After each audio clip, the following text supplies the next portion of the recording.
Steven McCurry is a photographer best known for traveling the world taking photos of conflicts having to do with the environment, war, and humans. His photography style is contemporary, covering things like vanishing traditional cultures and contemporary societies, according to the International Photography Hall of Fame and Museum, where he was inducted in 2019.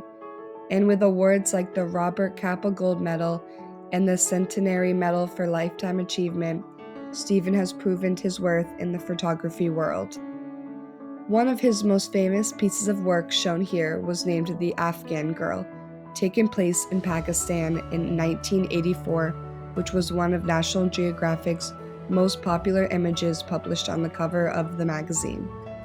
During this time of McCurry's career, he was working for National Geographic and was venturing out to the Afghanistan-Pakistan border where the photographer was covering the war crisis and was able to firsthand photograph the awful conditions these Afghans were experiencing. During this, he said he heard laughter in the distance, which brought him to the all-girls school where Sharbat Gula, a 12-year-old Afghan, was chatting with her friends. McCurry was immediately taken aback by her piercing multicolored eyes and wanted to photograph her. This was the first time the girl had ever seen a camera, and she allowed McCurry to take some photos.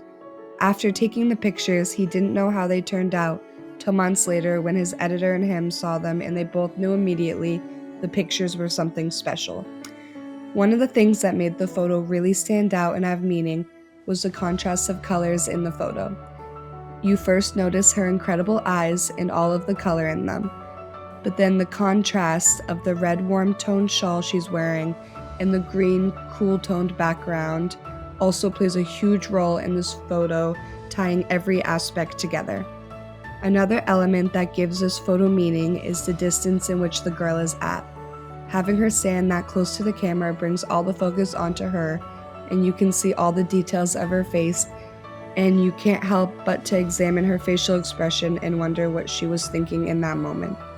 And because of the distance at which she is to the camera lens, and in general knowing the concept or where and why McCurry was at this location, helps to bring a lot of intimacy to this photograph, as you feel like you're getting to look at Sharbat on a personal and private level.